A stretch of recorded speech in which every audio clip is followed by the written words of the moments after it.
it was very classical, rigid piano. And I was like, they're like, no, you gotta stick to the things. And I'm like, this sucks.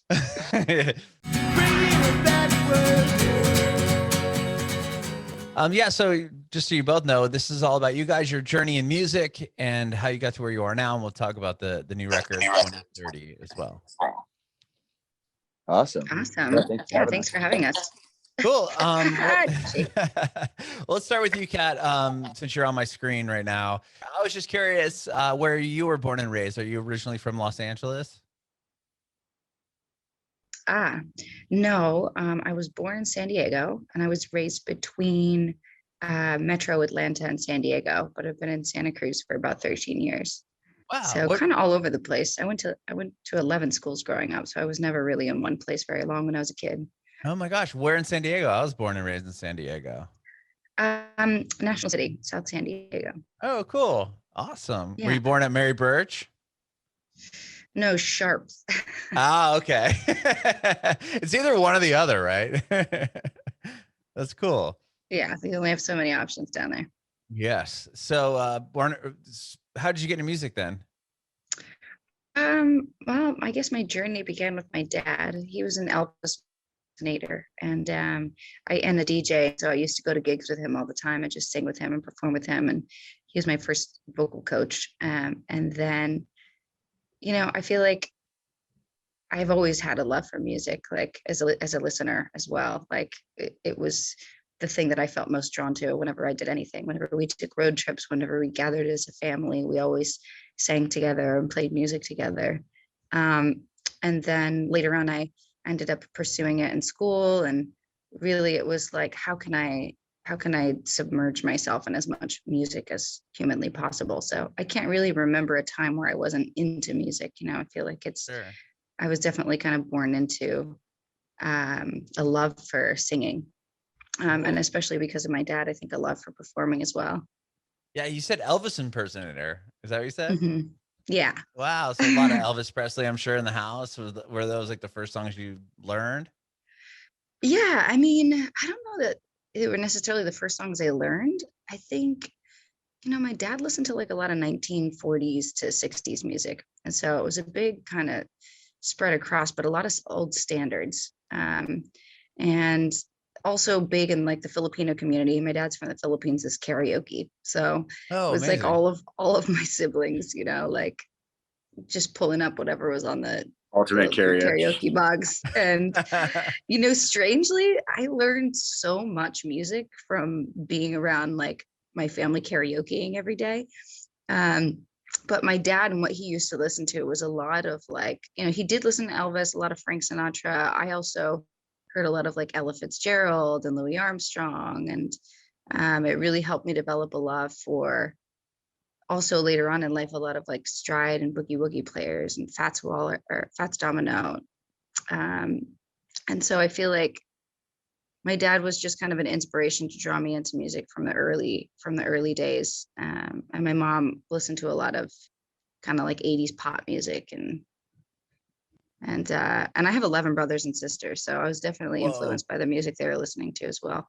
Anyone else a musician? They all sing. Everybody in my family sings, but nobody else pursued music professionally. So I was the only one who kind of went more making a career out of it. But everybody in my family really is connected to music. It's been a huge part of my family coming together. Something we pretty much always do when we get together is sing together. So it's definitely a huge part of our lives. I love that. And you said you went to school for music. Did you go to college for a specific instrument? Yeah, I did. I went to UCSC and before that Cabrillo in Santa Cruz, and I studied with voice as my instrument. So that was always the primary instrument. And I played a lot of different instruments and ensembles. I was in, I played percussion in a Latin American music ensemble, and I played sitar in a North Indian classical music ensemble at UCSC, and a bunch of gamelan instruments. And then we all had to play piano as well. So, and I played guitar to accompany myself. So I've played a lot of instruments, but those were never my focus. I was never, I wouldn't have called myself a a guitarist in an ensemble. You know, Okay. I'm a vocalist. That's always been my instrument, is voice. Very cool. And what about you, David? Born in Los Angeles area or elsewhere? Yeah, I actually I grew up kind of around the corner from where I'm living now, and the alternate dimension version of Topanga. I live in Topanga Canyon. Okay. I grew up in the valley. So now I live in the woods, which is wild to be in LA, but living in the woods. I know you have a beautiful property. When you said you lived in LA, I was like, really? What part has that awesome like nature? Yeah, no, I'm a big nature enthusiast, so it's pretty important for me these days to be around nature. But being in LA has been pretty incredible right now for all the things that we're doing, and I feel very, very fortunate to have both. That's awesome. Well, how did you get into music? I've been kind of, similar to Kat, a very musical family. My grandfather was a cantor. He was a tenor, went to Juilliard. Wow. I'm Jewish, so we sing a lot, like kind of just together. There's like a lot of like Jewish traditional folk songs, and singing was just always something, and music was something that was encouraged in my family. Kind of everyone was pretty musical. My father, my mother, my grandparents on both sides. Never like as something that they were really pursuing professionally. But just was something that was all was like I started piano as a 6-year-old. Much different than like how I do everything now, but like it was always just encouraged. Okay. But definitely had a very alternative. I'm kind of my family's a bit more traditional in their lifestyle choices, and mine are different in a lot of different ways. So even from like piano, like it was very classical, rigid piano, and I was like, they're like, no, you gotta stick to the things, and I'm like, this sucks. You must play. Slap You your must hands do if you're this playing like this. correctly. Bach knows better than you. Sure. Yeah, way much better. And yeah, no, I just always had a thing for like loving improvising. I've always just I didn't realize then that I just had music in my head all the time. Like I would have melody and things just happening, and I was like heavily medicated as a kid growing up for like ADHD and being like very hyperactive, very all over the place. And it took me a while to be able to marry like music and like being able to go all over the place and go explore and like let my creativity and my imagination kind of be weird and explorative, and marry that with like how I originally was introduced to music. And did you play in bands growing up? No, interesting. So I quit piano, classical stuff, but like around 12. And then there was like a gap year where I didn't play any instruments at all. And then around 16, around when I started smoking weed, I found a guitar. And then I found Bob Marley in a guitar in the beach in LA. And then I was like, oh, cool. This sounds nice. I can play like 3-chord progressions and just let weird stuff come out. And but then I was really a closet musician for like until like I was 21, really. I didn't really share my music with anyone at all. Oh, wow. Yeah. And what's up? Sorry, go ahead. Yeah, I mean, it was just kind of, I don't know if it was just I was never really encouraged, or like I felt very shy about it, which is ironic now if you know me. But yeah, it was just, I don't know. I never shared it with anybody at all, like really at all. Like my first couple shows in San Francisco in like underground electronic like clubs were like, like 7 years after I'd started making music. Wow. Was there like a moment that you remember, you just decided, hey, I'm gonna show my songs to people, or I'm gonna start pursuing this? Yeah, I mean, I went through a pretty radical transformation around 21. I lost one of my closest friends. It like challenged my entire reality. I had like an existential breakdown, meltdown of like how I wanted to live my life and what kind of life I wanted to live. And at Mhm. that point in time, I was like, I think my music's pretty good, but like I kind of grew up around people. My friend group didn't really encourage my music. It wasn't like discouraging, but it was like Southern California, like we kind of make fun of you to like, it's like this self-deprecating, I don't Sure. know what the fuck it is, but I I can grew up, tell you yeah, I wasn't get super, it. you know what I'm saying? You grew up, Yeah, you know totally. what I mean? Like, and I quit my job. Dropped out of college, and I moved to Central America, and I started playing street music. And I Wow. was just like, I would just like, and then instead, because I had another job, I was going to college. I like all the things that I identified as me, I was able to redefine. So like, if I met someone randomly at like on the beach in Costa Rica, and they were like, "What do you do?" I'm like, "I'm a musician." And they're like, "Yeah, Right. great. Sounds great. I have no idea who you are. Sounds reasonable to me. You have a guitar. It looks like a musician. Sounds Sure. like a musician. Why not?" And then after like 2 years of that, after 2 years of that, I ended up gaining confidence to play music, and played music all over the world, and busked and learned how to overcome the challenges of getting on a stage and sharing my voice, and then got into production, and then kind of fast forward years later, meet amazing artists like Kat, Danny, and Mel, and now I've produced like 50 or 60 different artists of different genres. And yeah, now I really like sharing a lot. Sure, sure. Wow. Were you in other bands, Kat, aside from Gone Beyond? Yeah, I've been in bands my whole life. So I started playing music with a band when I was in like um, seventh grade, eighth grade. I remember my no, I think it was seventh grade. One of my class, Natalie, was like, "Oh man, I really want to put together a band." She was like, "Do you play drums?" And I was, "No." And she's like, "Okay, that's fine. Like, why don't you just join the band and let's start practicing." And so I actually picked up drums as my first instrument in a band, and we were in like an all girls punk rock band, Oh, awesome. called, yeah, called the Fifth and the Fury, which was kind of funny. And so we did it all for the talent show. We were, like 10 years old. And then after that, I kind of continued just to be in little local bands where I was living when I lived in Georgia. I was in kind of also like a little bit more of like a punk, the screamo type band. And and then later on in life, when I went to school for music, I was, in lots of different ensembles and lots of Hmm. different group settings. So I sang in choir for many, many years, and I taught children's choir as well. But then I was in like jazz combo classes, and I was in the Latin American music ensembles, and then probably when I was like 22, 23, I started touring with the Americana bluegrass band. Me and a few of my friends, called Abalone Gray. And so we did the first tour I ever did was with, this bluegrass Americana band. And I played washboard and guitar and sang. And, and so I feel like I have a little bit of that musical ADD as well, where I'm just I love all genres of music.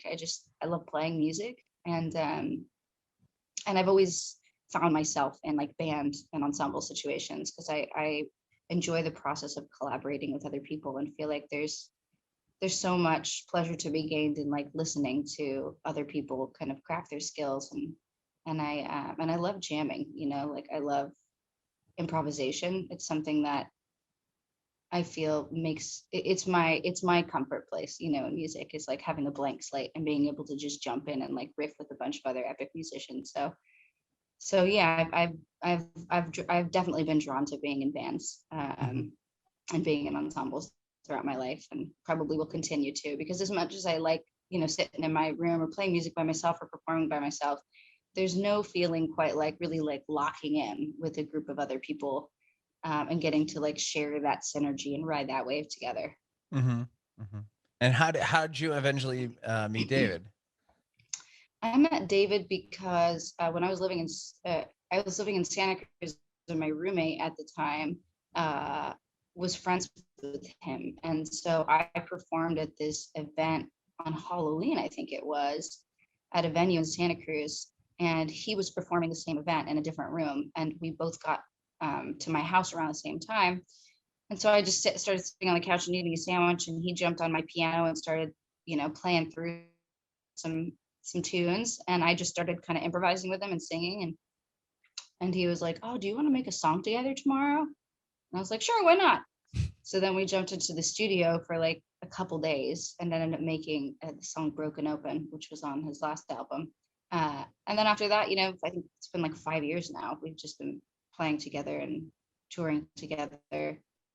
So it was definitely an organic meet, in the living room at like 3 o'clock in the morning, jamming on some music.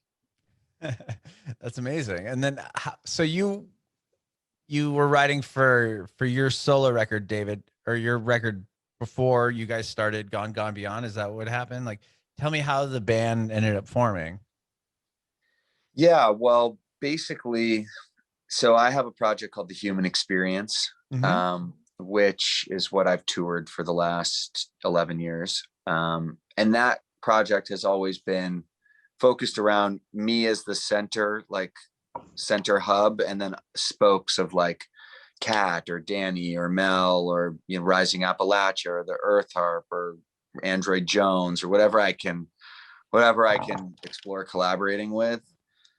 And so I, the last years, it's kind of been like this smorgasbord of like, I'll do 2 songs with this person and then 3 songs with that person, and just whatever is kind of unfolding organically. And if, over the years, get more and more options of people to collaborate with, and have been able to do like 1 song here, 1 song there, things like that. And basically, I kind of had that relationship with each of the members of the band. Like, it was Kat and I had a thing, Danny and I had a thing, and Mel and I had a thing. And we all just ended up hanging out a bunch together. It was just a weekend in San Francisco. And each person, we had been doing one of these listening parties again, and to an album that we thought was finished, which it obviously wasn't. And it never came out in that form, which is funny. We were doing a listening party for this EP, and at the end of it, everyone was in town. Like, Danny was in town, Mel and Kat, we had all been hanging out in San Francisco. It just happened to be that everyone was there, and it was the first time everyone was really getting to hang out and jam and play together. And everyone had learned like a little section of another song of like one of the songs. Like, Kat had learned a little bit of Mel song, and Danny had learned a little bit of Kat song. And at the end of the listening party, we played a little concert, and we're like, we're going to play some of the music from these different projects that we have coming up. And so we played, but each person kind of played a little bit together, right? And then at the end, someone was like, "This is Gone Beyond. The 4 of you is so unbelievable." We're like, no. Gone Beyond is me and Danny. That's 4 bands. You just saw 4 bands in one thing. That's not what happened. They were like, no, absolutely not. That was definitely the band. And yeah, so kind of just, it's been a very ambitious adventure. Mel, our other bandmate, lives in Barcelona. He has 2 daughters. Kat has a daughter in Santa Cruz. Danny and I were between Colorado and New York at the time. So it was like, it was very remote for like the first couple of years. We got some great opportunities. Originally it was kind of more like my band, original formation. So we were able to do some great festivals, but like it only really came together around the bigger shows that we had. Never really got to be a band, to like come together and like coalesce into like an original sound. And then finally, over the course of the last 2 years, it really started to take transform into really what it is now, which is like, it's finally its own thing. Like a fish, like really, like it feels like Voltron, like it's like this record that's coming out, even though it's technically the second full-length record. This feels in a way like the first one of what I feel like the the future of what we'll be exploring looks like. So it's been a wild journey, and here we are. Is this the first record that you guys have written kind of collaboratively, in the sense that it wasn't like a couple of your songs and then a couple of Cat songs and so on and so forth? It has some of that too, in a way. It's definitely exponentially more collaborative than the last one. I mean, like, really, like, everyone, we have, like, on our credits, for example, everyone is a writer, everyone is a producer, everyone is an engineer, everyone did the arrangement. Everyone did everything. And even though some people, like Kat, brought a song like Riptide, that's her song, you know, but the interpretation is Gone Beyond. And so we do it that way. Or where Danny wrote really, like, I don't know, 80% of the lyrics potentially on it, but, you know, and I wrote a ton of the chord progressions. And, like, I mean, there's so much everything on everything, really. It's really much more than the last record. Okay. And where were you guys at, like, once this whole, like, pandemic hit, and, like, how did that affect the record, or was it something you hadn't started yet? No, it was, I mean, it was pretty wild. We probably wrote, I think, around 50 songs to get to this 11 songs, 12 songs, like 12, right? I'm like, am I losing it? 12 songs now, which were 14 songs. And then even through the listening parties, I mean, like 30 of the songs are recorded and probably 20 of them are mastered. Wow. Yeah. So it's been a 2-year process. I mean, like, it was interesting. I think the thing that really transformed the band into being the band is we went on our first full tour the October before the lockdown. And that was, like, really, that was our first time, like, rehearsing ever, you know? Oh, as like everybody together. Yeah. I mean, the band that because our concerts are kind of divided in two, in a way, right now. They go currently from, like, a pure acoustic concert to, like, an acoustic electronic, like, dance, psychedelic whole thing concert. And the most of the shows before this tour were predominantly electronic. Electronic leaning. But the way that things have evolved is it's really like 50-50 now, you know, like, and that tour was really, that's when we started getting to play, like, some of the songs that are coming out on this record are probably 3 years we've had for 3 years. Wow. And, you know, it's interesting. I mean, you know, songs can take there's so many ways to make a song, as we've discovered with this record. We made like 3 or 4 versions of some of the songs, completely different, like arrangements, instrumentation, everything. Like, it's been a lot. Were you guys on the road when everything shut down, or just writing it? Oh, you were. Where were you? Oh yeah. We had Tell me about that. We had finished playing Costa Rica. I mean, oh my gosh. We were Kat's been going back and forth to Santa Cruz to be with her daughter. Mel goes back and forth to Europe to be with his daughters. Yeah, and then we had Seattle, Salt Lake City. I mean, it was a full run, like, happening. Everything was just doing this, especially with the live performance stuff. And then pause. Were you guys seeing the shows, like, dwindling down as far as, like, attendance went? Even, like, say you knew X amount of people were going to be there, sold tickets for that many people, and then it didn't really happen like that. It was kind of like concerts, no concerts. Oh, okay. It was more like we weren't allowed to do them anymore. It wasn't like people weren't attending. It was like there was a hard stop on shows one day. Oh, wow. Yeah. We were down.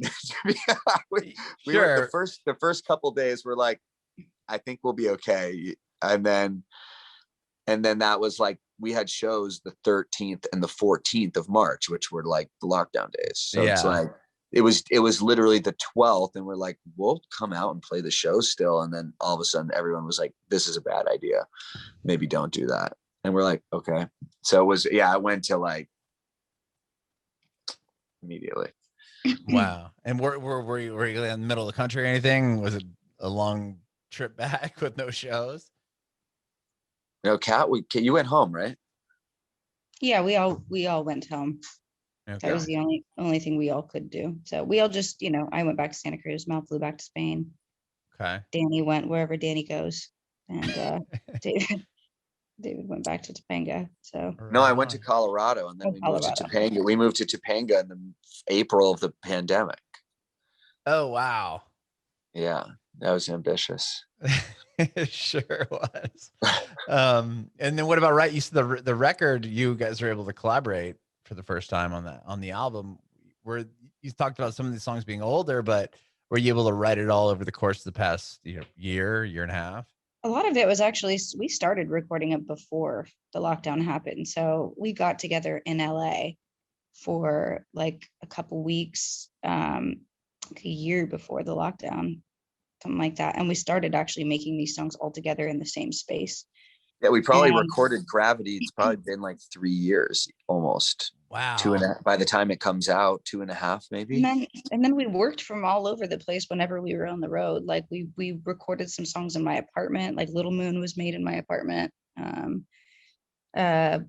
We kind of like wherever we were took advantage of the space that we had to try and get some recordings done for the songs that were coming out. And so it was really kind of stitched together from everywhere, but we were generally together for the most part. And then once the lockdown happened, we actually did record songs, like Riptide was done together, but during the lockdown, because Mel was able to fly into town and kind of pod up, I guess you should say, with us for a few weeks. And so we ended up, working at a studio in LA for Lost in America and Riptide. But yeah, it's definitely been pieced together over the last few years. It wasn't like done in one sitting or in one location, but it was definitely done together. Very cool. And what about like the listening parties, like the one that happened last night, for example? Was that the first one you've done in a while, or like how often were you able to get together, if at all? We didn't do any events during the lockdown. We didn't perform at all. So we started doing them listening experiences like a month of 6 weeks ago. Oh, okay. Yeah, they're all outdoors. So like the first one we did, we got like 40 pairs of wireless headphones and a portable battery and a wireless transmitter.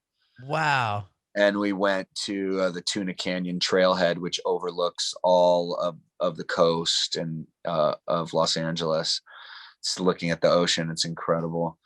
And then we went on a hike. So we do like the meditation at the beginning. Everyone puts the headphones on and they listen to the album in silence, and we go on a hike,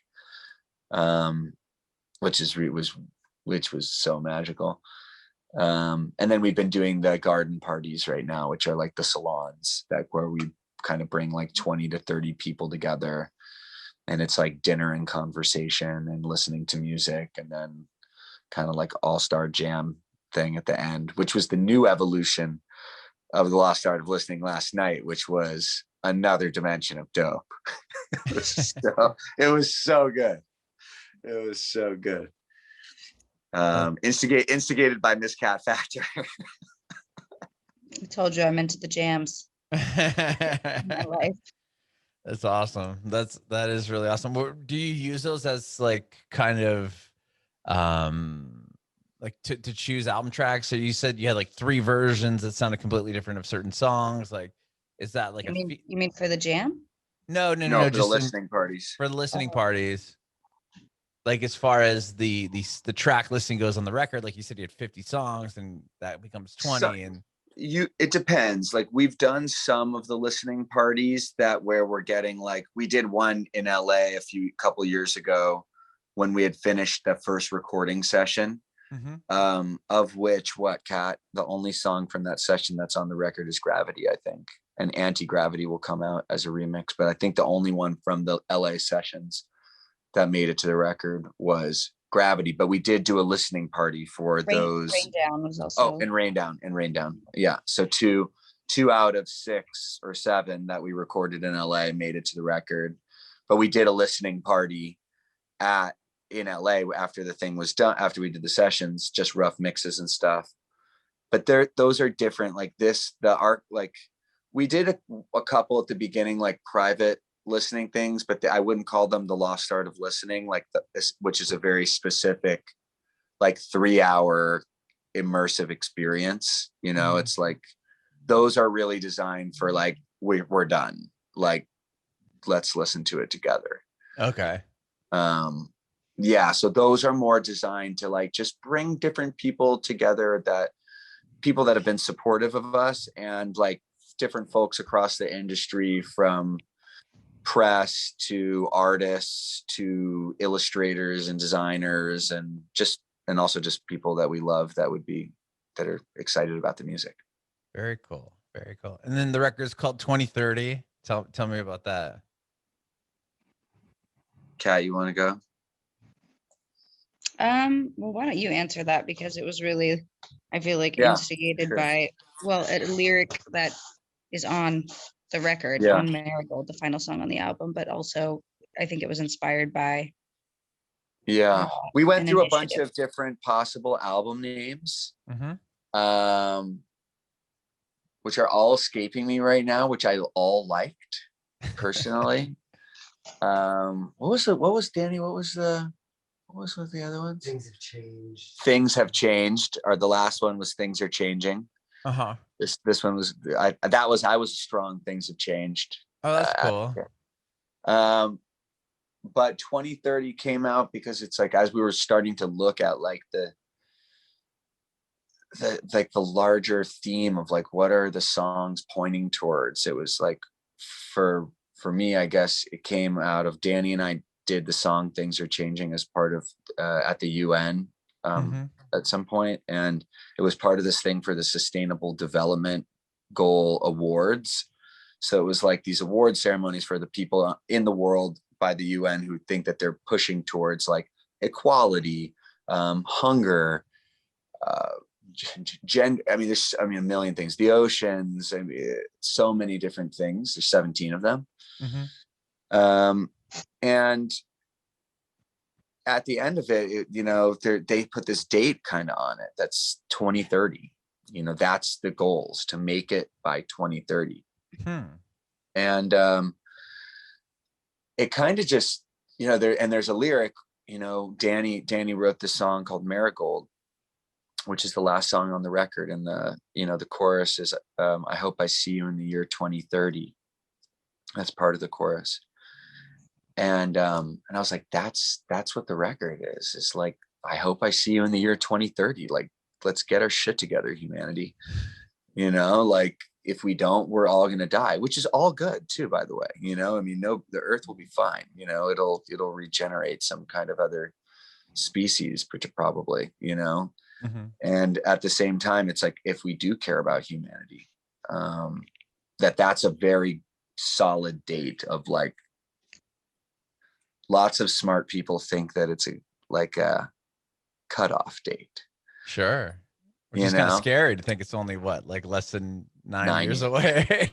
Yeah. Right. And you're like, well, and that's why you get to look at COVID, for example. Like, is it a prison or is it a monastery? Like, is this a time to go inward and figure out how we can create solutions towards some of the world's greatest challenges? Or is this social distancing? Is this going to be where we're divided?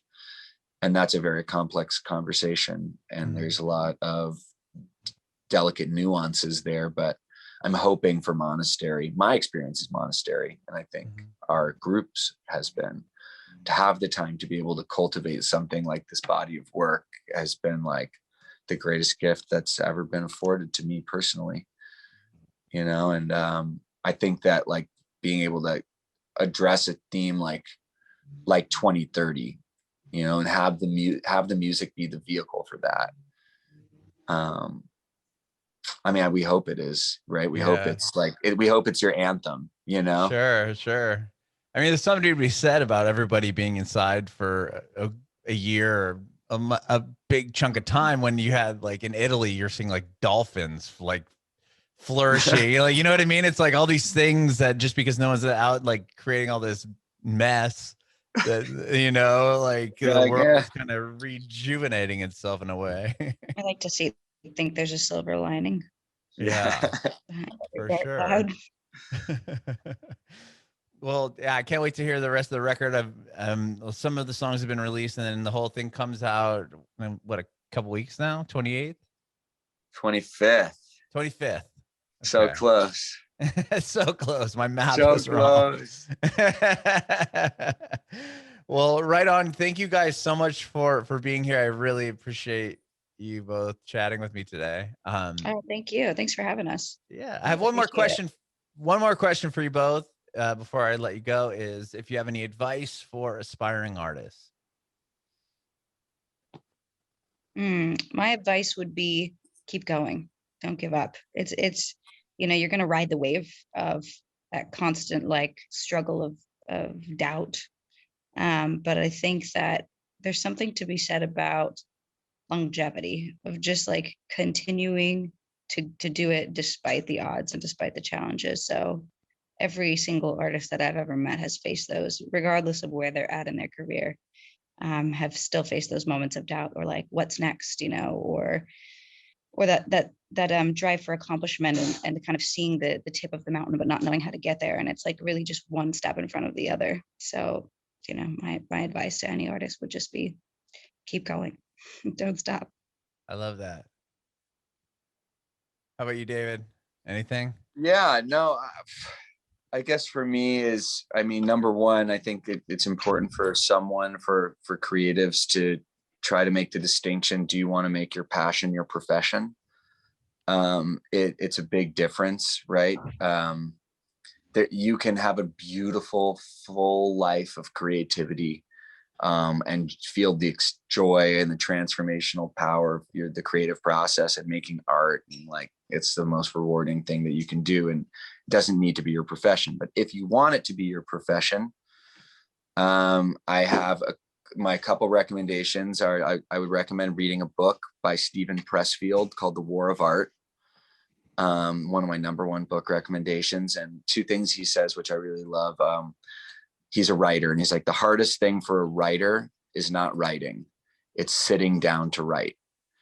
And it's just to like actually go and do it. And the difference between an amateur and a professional is not how much money you make. It's a professional keeps on going and sits down to write, even when they're not inspired, and they trust the tools that they've cultivated to be able to sit down and be like, I know how to write a song. If I sit down and try to write a song, even if I'm not inspired right now, instead of just waiting to be hit by the muse and hope it happens, which is great too, we can cultivate more creativity and invite in, you know, inspiration into our lives by actually sitting down to do it. Is that perspective, in my opinion. But I have 4 P's for success plus 1 X factor, and that's patience, persistence, passion, and perspective. And if you're patient and you wait long enough, you're passionate, you work hard enough, you're persistent and you keep going long enough, and you have the perspective to actually be able to say, what is success, to understand your successes along the way, and then just a little bit of luck in there, you win. So same thing with Kat, keep going. Bringing it backward.